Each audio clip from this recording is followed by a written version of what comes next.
بسم اللہ الرحمن الرحیم رب اشرح لی صدری ویسر لی امری واحلل عقدۃ من لسانی یفقہوا قولی۔ آغاز کائنات سے لے کے سرکار دو عالم کی ولادت تک اور پھر کچھ واقعات ان کے والد گرامی کے حوالے سے جو کہ سرکار کی سیرت سے بھی ریلیٹ کرتے تھے وہ کل عرض کیے۔ میں شکر گزار ہوں، آپ لوگوں کا فیڈ بیک بھی موصول ہوا اس ضمن میں۔ آج اسی کی کہہ لیجیے کہ تیسری قسط داستان محمد کی صلی اللہ علیہ وآلہ وسلم۔ ظاہر اب یہ مطلب ساری زندگی لگا دی جائے، دنیا کے سارے انسان اپنی ساری زندگی لگا دیں سرکار کی سیرت یا داستان بیان کرنے میں، تو یہ ممکن نہیں ہے، نہیں کر سکتے، کام ممکن ہی نہیں ہے۔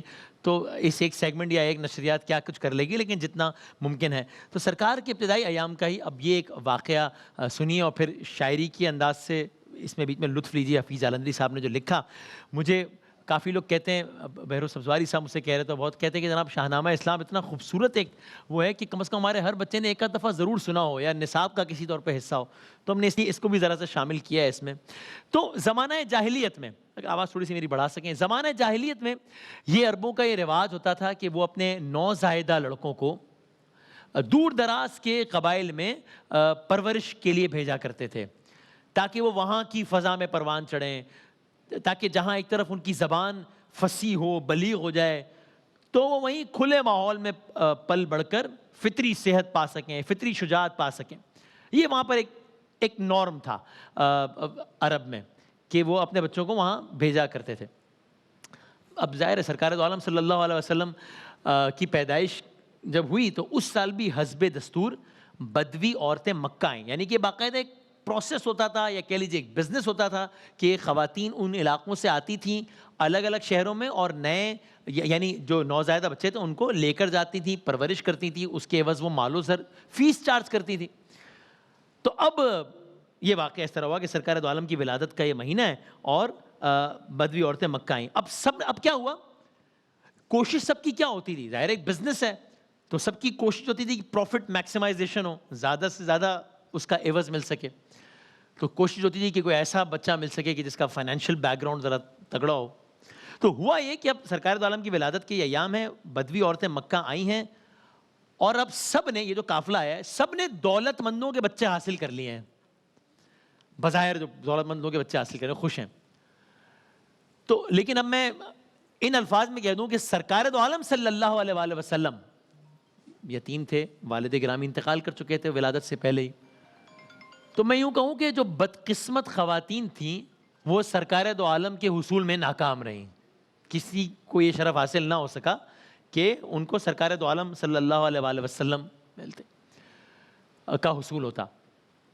لیکن اس قافلے میں ایک اور کردار ہیں، ایک اور دائی ہیں جن کی قسمت کھلی۔ وہ قبیلے کی بظاہر سب سے غریب عورت ہیں، لیکن حضرت عبد المطلب کی پیشکش پر دائی حلیمہ سعدیہ نے سرکار دو عالم کو پا لیا۔ یہ سعادت ان کو حاصل ہوئی۔ ان کو کیا پتا تھا کہ ان کے لیے اس یتیم بچے کا حصول تمام فائدوں سے بڑھ کر فائدہ مند ثابت ہونے والا ہے۔ اب میں نے صرف ابتدائی بات تھوڑی سی کر دی ہائی لائٹس میں، شاید اگر وضاحت نہ بھی ہوئی ہو تو ابھی ان بڑے آسان اشعار میں اس کی وضاحت ہو جائے گی۔ وہ کیا؟ بھائی شریفان عرب کا قاعدہ تھا اس زمانے میں کہ بچے ان کے پلتے تھے کسی بدوی گھرانے میں۔ اسی مقصد سے بدوی عورتیں ہر سال آتی تھیں، بڑے شہروں سے نوزائیدہ بچے لے کے جاتی تھیں۔ کیا کرتی تھی پھر؟ پلا کر دودھ اپنا پالتی تھی نونہالوں کو، اور بدلے میں کیا ملتا تھا؟ عوض دولت میں دینا پڑتا تھا اولاد والوں کو۔ تو پھر کیا ہوا، جو بچے اس طرح سے کاٹتے تھے دن رضاعت کے، اس ماحول میں جو بچے پلتے بڑھتے تھے، بڑے ہو کر نظر آتے تھے وہ پتلے شجاعت کے۔ یہ بچے سختیوں کو کھیل بچوں کا سمجھتے تھے، یہ تلواروں کی جھنکاروں کو ایک نغمہ سمجھتے تھے۔ ایسے ماحول میں پرورش ہوتی تھی۔ اب ایسے ماحول میں قافلہ آیا مکے بچے لینے کے لیے۔ قریشی نسل کے اطفال کی ہر دل میں خواہش تھی۔ اطفال طفل کی جمع بچے، تو ہر خاتون یہ چاہتی تھی کہ قریش کا کوئی بچہ مل جائے۔ قریشی نسل کے اطفال کی ہر دل میں خواہش تھی، کیوں؟ امیروں کا کوئی بچہ ملے، یہ سخت کاہش تھی تاکہ زیادہ پیسے ملیں۔ یہ دایا عورتیں، اب یہ جو آئی ہیں سرکار کی ولادت کے ایام میں، یہ دایا عورتیں سعد کے بدوی قبیلے کی، قبیلہ بنو سعد کی عورتیں تھیں۔ انہی میں تھیں حلیمہ سعدیہ اور ان کا شوہر بھی اسی گروپ میں، اسی قافلے میں۔ اب جناب حلیمہ کا عالم کیا ہے؟ حلیمہ قافلے بھر میں غریب اور سب سے کم تر تھی، پھر ان کی اونٹنی بھی دبلی پتلی اور لاغر تھی، گھروں میں مقدرت والوں کے پہنچی عورتیں ساری، حلیمہ رہ گئی ڈیرے پہ بیٹھی شرم کی ماری۔ کہ اب سب کو بچے مل گئے، یہ جو خاتون ہے ان کو ابھی تک کوئی بچہ نہیں ملا، تو دل بڑا اداس ہے کہ یہ کیا معاملہ ہو گیا۔ دور دراز کے بچے لے کے واپس لے آئیں، عورتیں واپس آ گئیں۔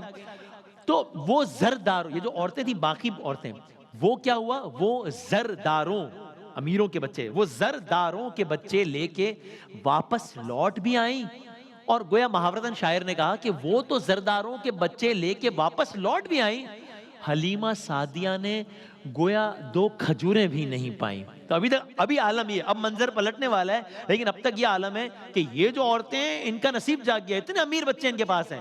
یہ جو عورت ہیں جو کہ غریب بھی ہیں، کمتر بھی ہیں، اونٹنی بھی لاغر ہے، ان کو کچھ بھی نہیں ملا ہے، تو وہ زرداروں کے بچے لے کے واپس لوٹ بھی آئیں، حلیمہ سعدیہ نے 2 کھجوریں بھی نہیں پائیں۔ یہاں تک کہ اب اس قافلے کی واپسی کا وقت آ گیا، اب یہ قافلہ واپس جا رہا ہے۔ اب جناب حلیمہ سعدیہ کو لگ رہا ہے کہ میرے ہاتھ میں تو کچھ بھی نہیں ہے، اب تو واپس جانے کا ٹائم آ گیا۔ بالآخر قافلے کی واپسی کا روز آ پہنچا۔ ابھی تک جناب حلیمہ اداس ہیں، لیکن اب جب یہ معلوم ہوا کہ اب تو قافلہ واپس جا رہا ہے، تو گویا دل مزید بیٹھ گیا کہ اب یعنی یہ ساری کاوش، یہ سارا سفر بھی بظاہر بیکار گیا، کارآمد نہیں ہوا۔ تو بالآخر قافلے کی واپسی کا روز آ پہنچا، بیچاری کے لیے ایک ناوکے دل دوست آ پہنچا، یعنی دل چیر دینے والا لمحہ آ گیا۔ کہ آپ سوچیں نا، میں اور آپ بھی کسی عام کام کے لیے ایک شہر سے اٹھ کے دوسرے شہر میں جائیں، آج کے زمانے میں 2 گھنٹے کی فلائٹ لے کے جائیں، اس زمانے میں تو اس سہولتیں بھی نہیں تھی، اور جس کام کے لیے جائیں وہ کام نہ ہو، تو ہم عجیب اداس ہو جائیں گے کہ ارے یہ کیا ہوا۔ یہاں تو اس سے بڑھ کے معاملہ ہے، یہاں تو سارا ذریعہ معاش ہے یہ، اور اب واپس جا رہا ہے قافلہ۔ اب جناب حلیمہ کی کیفیت کیا ہے؟ شکستہ خاطری سے اب دل مایوس بھر آیا، گویا دل میں کہہ رہی ہیں کہ مرادیں سب نے پائیں، ہائے میں نے کچھ نہیں پایا۔ اٹھی اس سوچ میں جا کر طواف کعبہ کر آؤں، چونکہ اب تو واپس جانا ہے، تو اٹھی یہ سوچ کے جا کر طواف کعبہ کر آؤں، وہاں سے آ کے سوچوں گی کہ ٹھہروں یا چلی جاؤں۔ میری قسمت بھلی ہوتی تو کوئی طفل مل جاتا، اچھے نصیب ہوتے تو کوئی بچہ مجھے بھی مل جاتا۔ میری قسمت، اب یہ شاعر ان کی سوچ بیان کر رہے ہیں اپنے قلم سے، میری قسمت بھلی ہوتی تو کوئی طفل مل جاتا، غریبی ہی میں اس کو پال لیتی، مجھ سے مل جاتا۔ یہ باتیں سوچتی تھیں، دل ہی دل میں روتی جاتی تھیں، کوئی بچہ نظر آئے تو بیکل ہوتی جاتی تھیں، اور دل اداس ہو جاتا تھا۔ اچانک، اب اس اچانک میں ہے داستان کا نیا موڑ۔ اس عالم میں جناب حلیمہ سعدیہ جا رہی ہیں کہ طواف کر لوں پھر دیکھوں گی واپسی میں کیا کرنا ہے۔ اچانک ان کو عبد المطلب نے دور سے دیکھا۔ بھائی نصیب ایسے جاگتے ہیں، جیسے نصیب ایسے جاگتے ہیں، کایا ایسے پلٹتی ہے نا؟ کیا کہنا ہے۔ اچانک ان کو عبد المطلب نے دور سے دیکھا، حلیمہ کو بلایا، رنج و غم کا ماجرا پوچھا۔ اب یہ ڈائلوگ ہے حضرت عبد المطلب جناب حلیمہ سعدیہ کا۔ جب حلیمہ کو بلایا، رنج و غم کا ماجرا پوچھا، تو کہا میں تعارف کرایا، میں کہا میں سعدیہ عورت ہوں، یعنی بدویہ دایا، حلیمہ نام ہے، میں نے کوئی بچہ نہیں پایا۔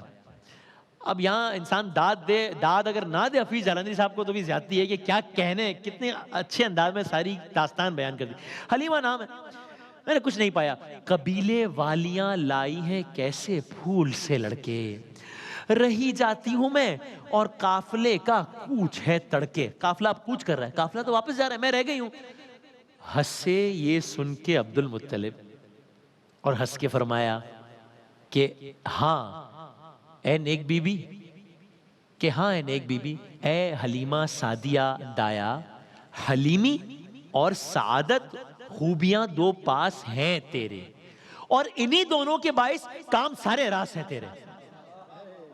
کیا کہنے ہیں، کیا کہنے حضرت عبد المطلب کے، کیا کہنا ہے بھائی، کیا کہنا ہے بھائی، جس گود میں سرکار تو عالم پلے اس گودی کے بھی کیا کہنا ہے۔ تو حلیمی اور سعادت خوبیاں 2 پاس ہیں تیرے، انہی دونوں کے باعث کام سارے راہ سے تھے. اب یہاں آ کے میں سنتا ہوں کہ شاید جناب حلیمہ سوچ رہی ہوں کہ میرے کون سے کام راس ہیں, میں تو بظاہر سب سے بدنصیب خاتون ہوں اس وقت کہ سب کا کام ہو گیا, میرا کام نہیں ہوا. لیکن اب اگلے کچھ لمحے میں حیرت نہیں ہونی چاہیے اگر جناب حلیمہ کو لگے کہ میں دنیا کی سب سے خوش نصیب خاتون ہوں. ابھی تک لگ رہا تھا میں قافلے کی سب سے بدنصیب خاتون ہوں, اور ان کو لگے گا میں دنیا کی سب سے خوش نصیب خاتون ہوں. کیوں؟ اس لیے کہ اب جناب عبد المطلب کیا کہہ رہے ہیں, میرے پاس ایک بچہ ہے, پدر اس کا نہیں زندہ, باپ کا انتقال ہو گیا تھا والد گرامی کا حضرت عبداللہ کا, میرے پاس ایک بچہ ہے, پدر اس کا نہیں زندہ, مگر ایک خاص جلوے سے ہے چہرہ اس کا تابندہ. تمہارے ساتھ والی عورتیں بھی گھر میں آئی تھیں, وہ آئی تھیں بچے کو دیکھنے, پھر کیا ہوا, زر و انعام پانے کی امیدیں ساتھ لائی تھیں.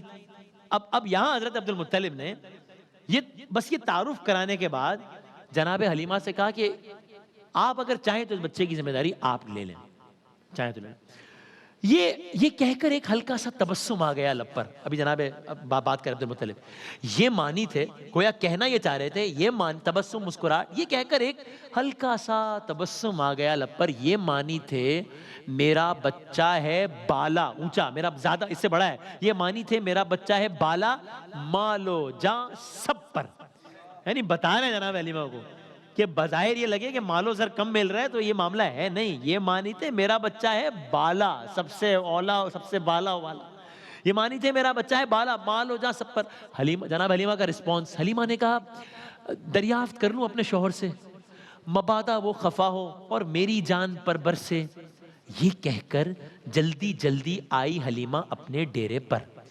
شوہر سے کہہ رہی ہیں, کہا قسمت سے بچہ مل گیا ہے مجھ کو اے شوہر, مگر اس کا پدر زندہ نہیں, کہہ دو تو لے آؤں, یہاں سے قافلے کے ساتھ خالی گود کیا جاؤں. گویا کہہ رہی ہوں کہ کچھ نہ ہونے سے تو کچھ ہونا بہتر ہے.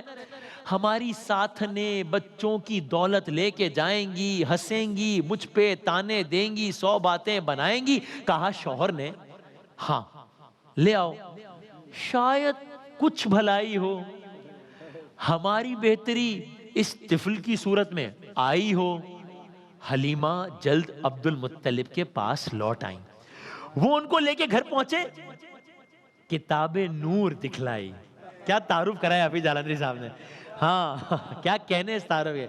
حلیمہ جلد عبد المطلب کو لے کے لوٹ آئیں, حلیمہ جلد عبد المطلب کے پاس لوٹ آئیں, وہ ان کو لے کے گھر پہنچے, کتاب نور دکھلائی. جو دیکھا آمنہ کو, آمنہ کے لال کو, اس نے خوشی سے تج دیا دنیا کے جاہو مال کو. اس نے, یہی وہ ماں تھی سرکار دو عالم کی والدہ پر ہمارے ماں باپ قربان, یہی وہ ماں تھی جس سے مادر گیتی کی عزت تھی, یہی بچہ تھا جس سے خالق ہستی کی عظمت تھی. اب حلیمہ نے اٹھایا آ کے بچہ دستے الفت پر, برستا تھا تبسم سادگی بن بن کے صورت پر. کسی نے بھی نہ پائی تھی وہ دولت, مل گئی ان کو. اب سے کچھ دیر پہلے کہتا ہے کہ کچھ نہیں ملا, لیکن اب کسی نے بھی جو نہ پائی تھی دولت مل گئی ان کو, جو تھی مانی ہی مانی, اب وہ صورت مل گئی ان کو. چلی ڈیرے کی جانب آج ایسے نور کو لے کر, چلی ڈیرے کے جانب آج ایسے نور کو لے کر. مئو خورشید صدقے ہو رہے تھے جن کے قدموں پر, مئو خورشید چاند ستارے سورج صدقے ہو رہے تھے جن کے قدموں پر. اب قافلہ واپس جا رہا ہے, جناب حلیمہ سرکار دو عالم کو واپس لے کر جا رہی ہیں. بڑھائے اپنے اپنے اونٹ سب نے نور کے تڑکے, صبح ہوتے ہی سب نے اپنے اپنے اونٹ بڑھائے, قافلہ واپس جا رہا ہے. کجاووں پر تھی, ہمارے یہاں کجاوے, کجاووں پر تھی دایا عورتیں اور ساتھ کے لڑکے. اٹھا شوہر حلیمہ کا اور اپنی اونٹنی لایا. آپ نے سنا تھا کہ ان کی اونٹنی سب سے زیادہ لاغر کمزور تھی.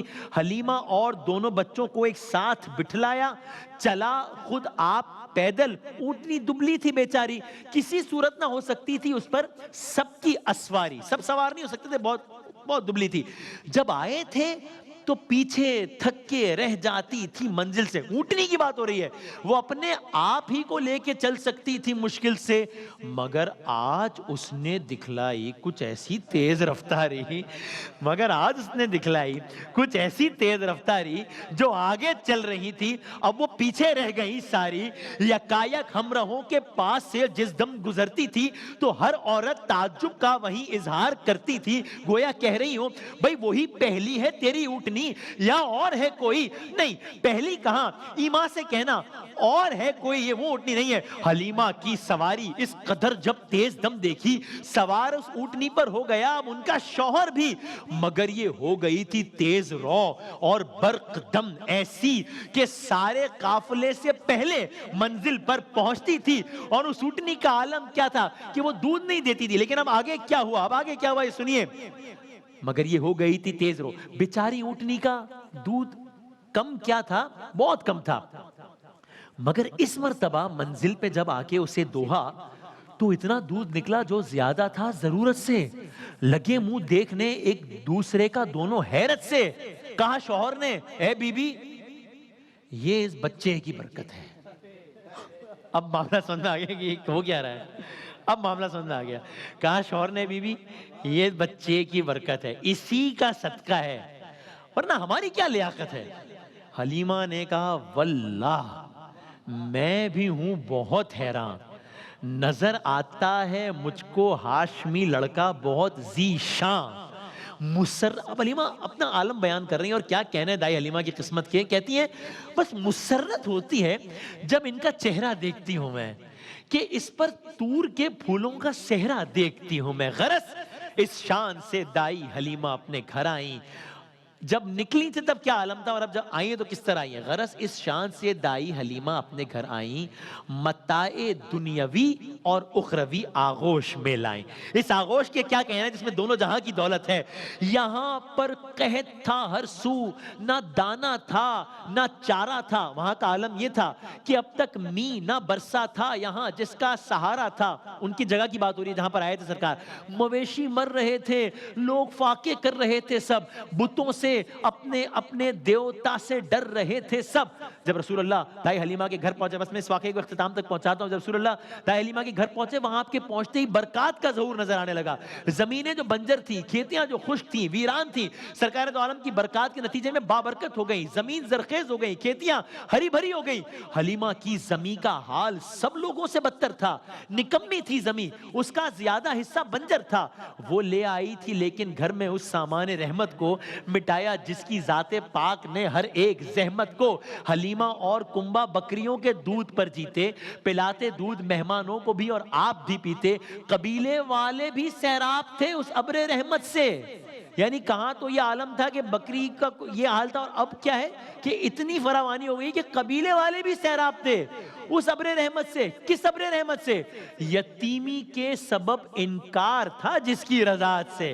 کل تک کہہ رہے تھے کہ یہ بچے سے تو دولت نہیں ملے گی تو نہیں, تو اب اس بچے کے ساتھ یہ ہو رہا ہے. قبیلے والے بھی سیراب تھے اس ابر رحمت سے. یتیمی کے سبب انکار تھا جن کی رضاعت سبھی حیران تھے, لیکن انہیں اس کی خبر کیا تھی کہ رحمت کی نظر مفلس حلیمہ ہی کی جویا تھی.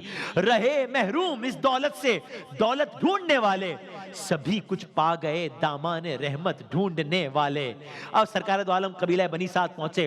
آپ کو وہاں اپنے گھر جیسا ماحول ملا. آپ کی دو رضائی بہنیں تھیں, دو بھائی تھے, یہ اپنے والدین کے ساتھ مل کر آپ کی خدمت کے لیے ہر دم تیار رہتے تھے. صحرا اور بیابانوں کے ماحول میں فطرت نے آپ کی تربیت کی بظاہر, ورنہ سرکار دو عالم صلی اللہ علیہ وسلم آپ نے بہترین صحت, تربیت, بہترین زبان سیکھی. شاعر وہاں آپ کی رہائش کے دنوں کو ان الفاظ میں بیان کرتے ہیں اور اسی پر آج کا یہ بیان ختم کرتے ہیں. حلیمہ کا گھرانہ خوش تھا اپنی خوش نصیبی پر. کیوں نہ ہو حلیمہ کا گھرانہ خوش تھا اپنی خوش نصیبی پر. یہ بچہ ایک دامن تھا یتیمی پر, غریبی پر, ہائے ہائے, تھا ایک سادہ سے گھر میں دولت کونین کا وارث. سادہ سے گھر میں دولت کونین کا وارث. رضائی ماں حلیمہ تھی, رضائی باپ تھا حارث, رضائی بہنیں شیما اور انیسہ, بس یہی دو تھیں. عفیفہ تھی محبت کرنے والی تھی, دعا گو تھی. رضائی بھائی دو تھے جن میں عبداللہ ہم سن تھا, یہ سب نگراں تھے جب اللہ کا محبوب کم سن تھا. کیا کہنے ہیں, ہائے ہائے, یہ سب نگراں تھے جب اللہ کا محبوب کم سن تھا. نجات دو جہاں تھی جس کے دامان کریمی میں وہ بچہ پل رہا تھا آج آغوش یتیمی میں. وہ بچہ، ہاں وہ بچہ جو سبق آموز دنیا تھا، گلے تقدیس تھا لیکن نظر افروز صحرا تھا، تمنا تھی حفیظ ہے کاش عمر نوح مل جاتی۔ آئے ہے اب یہاں بس جناب حفیظ جالندی صاحب ایک عجیب بات کرتے ہیں، اور بس میں ان اشعار کا تسلسل نہیں بیان کروں گا، بس ختم کرتا ہوں۔ تمنا تھی حفیظ ہے کاش عمر، یعنی ہم استعارتاً یوز کرتے ہیں نا حضرت نوح کی عمر کے 900 سال 1000 سال، تو کہتے ہیں تمنا تھی حفیظ اے کاش عمر نوح مل جاتی، میرے قالب کو ایک جبریل کی سی روح مل جاتی، بیاں کرتا میں حال نو نہال گلشن خوبی، دکھاتا قدرت حق کا کمال شان محبوبی، وہ بچپن کا زمانہ کس طرح گزرا بیاں کرتا، حقیقت کا فسانہ پردے پردے میں عیاں کرتا۔ کیا کہنے ہیں جناب حفیظ جالندی صاحب کے، اور کیا کہنے ہیں سرکار دو عالم صلی اللہ علیہ وآلہ وسلم کی اس داستان کے، داستان محمد صلی اللہ علیہ وسلم کا آخری حصہ انشاءاللہ نشریات کے آخری حصے میں بیان کریں گے۔ ایک وقفے کے بعد دوبارہ حاضر ہوتے ہیں۔